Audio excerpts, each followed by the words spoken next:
In the last couple of videos, we covered everything about the hand controls on the car and the foot controls on the car. We talked about how to use the steering, the gear stick and the handbrake, and we also talked about how to use the accelerator, the brake and the clutch.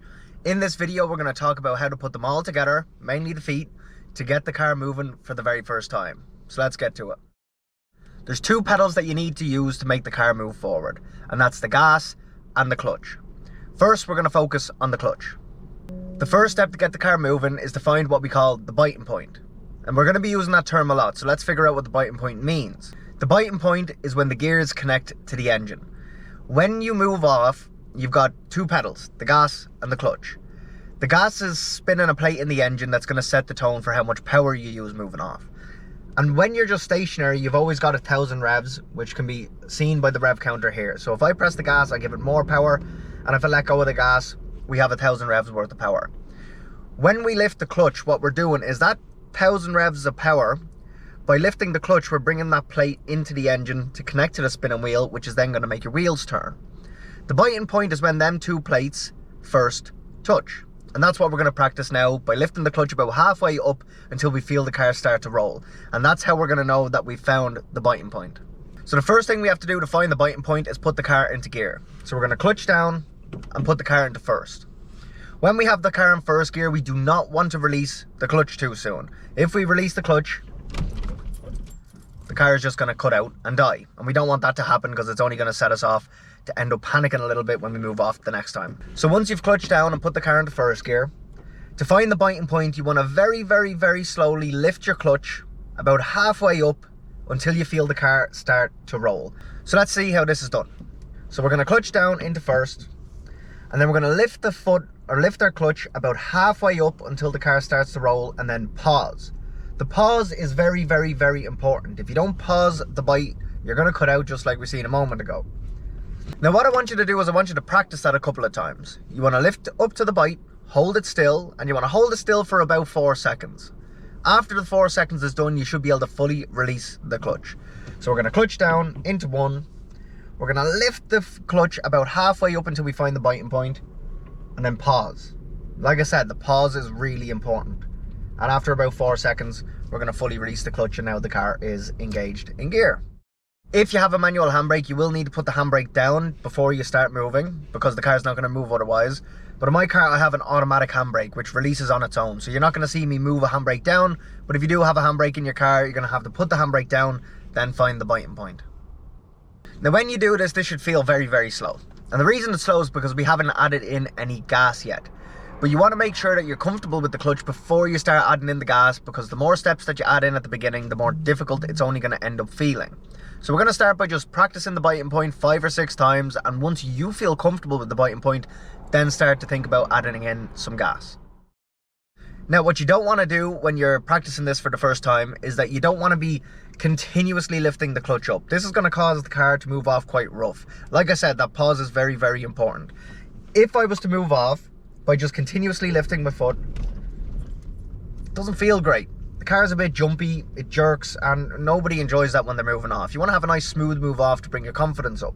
So what we're going to do instead is we're going to lift very slowly until we find that bite, pause 2, 3, 4 seconds, and then fully release.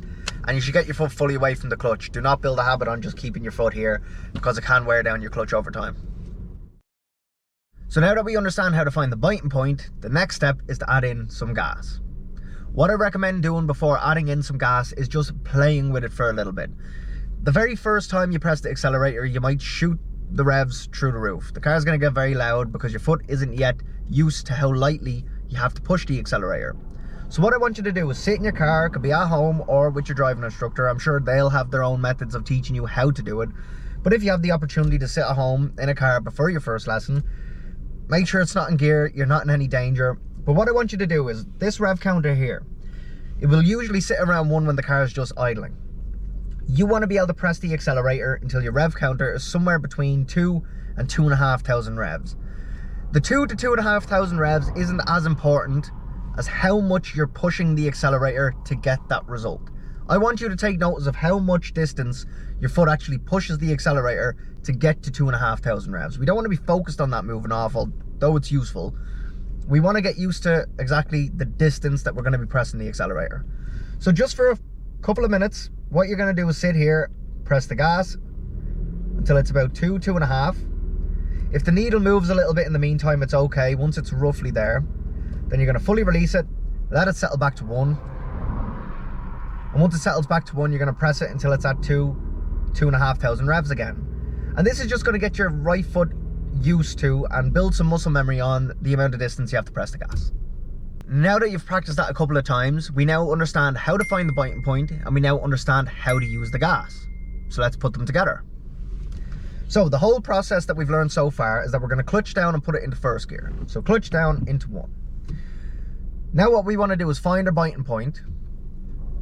Once the car starts rolling, we're going to squeeze a bit of gas, and then we're going to very slowly start to release the rest of the clutch while maintaining the accelerator.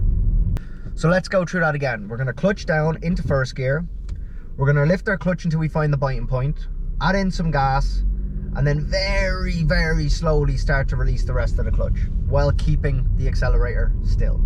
I hope that makes sense, and I may have made it seem a little bit easy. It's obviously going to take some trial and error when you're doing it for the very first time.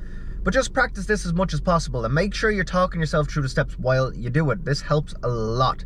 Don't be worried if it doesn't go your way for the first couple of times. Watch the video again, try identify what steps that you might not have perfect, and then practice them individually before putting it all together again. Now, a very important point on this is that when you're adding in your accelerator, you're not trying to move the clutch again until you have added in your gas. When you lift to the biting point, you're going to hold it still. You're going to add your gas while holding the biting point still. And once you can hear a bit of noise in the engine, you're going to then start to slowly lift your clutch. This is going to start to make the car engage in gear a little bit more. You're going to feel the car speed up a little bit, and you're going to feel like you're moving off really, really smoothly.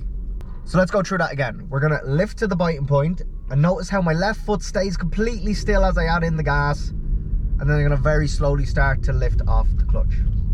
And now my car's moving nice and smoothly. Now, what you want to try avoid doing is continuously lifting the clutch as you add the gas. If I find the bite and add the gas as I continuously lift the clutch, again, it's not very smooth. You can feel the car jerk forward, and it's not going to make you feel like you're moving off very well. It's going to make you feel like you're moving off quite rough, and nobody enjoys that in the car. So what I've just showed you so far is 1 out of 2 different ways that you can move a car off. What we did the first time was bite, then gas, or clutch, then accelerator, or clutch, then gas, whatever terms you want to use. The other way of doing it is adding a bit of gas first and then lifting up to the biting point, and either one is fine as long as you have both in play when you're moving off. There is a time and a place for both situations. Using the clutch first, then the gas, generally will start a little bit slower. Using the gas first, then the clutch, we're generally going to start a little bit faster. It's very useful to use the clutch first and then add some gas when you're trying to move off slow, when you're trying to move around a tight obstacle. Maybe you've got a parked car in front of you as you're moving off and there's a bit of extra steering involved in it. Or maybe you're coming out of a parking space and you don't need to add in the accelerator until you're most of the way out of the parking space. So using the clutch first in these situations is perfectly fine, and it's ideal. Situations where you might use the gas first is when you want to move off with a little bit more oomph to the car. Let's say you're at a roundabout, it's really busy. You may want to incorporate a little bit of gas first, then the clutch, to get the car moving a little bit stronger from the get-go. So let's see how both of them look side by side. We're going to do what we did the first time again, clutch then gas. So we pop it into first gear, we find the bite, car's moving quite slow, we add in some gas, start to slowly come off the rest of the clutch, and the car moved off nice and slowly, nice and gently. Now the other way we're going to do it is gas and then clutch. And it is possible to move off slow using the gas and then clutch, but in your first couple of drives, it's not going to be the easiest thing to do. So what we want to do is that we want to use the gas, then the clutch to get the car moving off a little bit stronger. Try to not get too wound up by the noise of the car. The noise of the car is going to change when you lift to the biting point. So when you press the gas, it's going to be nice and loud. And then when you lift to the biting point, it's going to quiet down a little bit. So this time we're going to use the gas first and then find the biting point. So same start as usual. We're going to clutch down into first gear.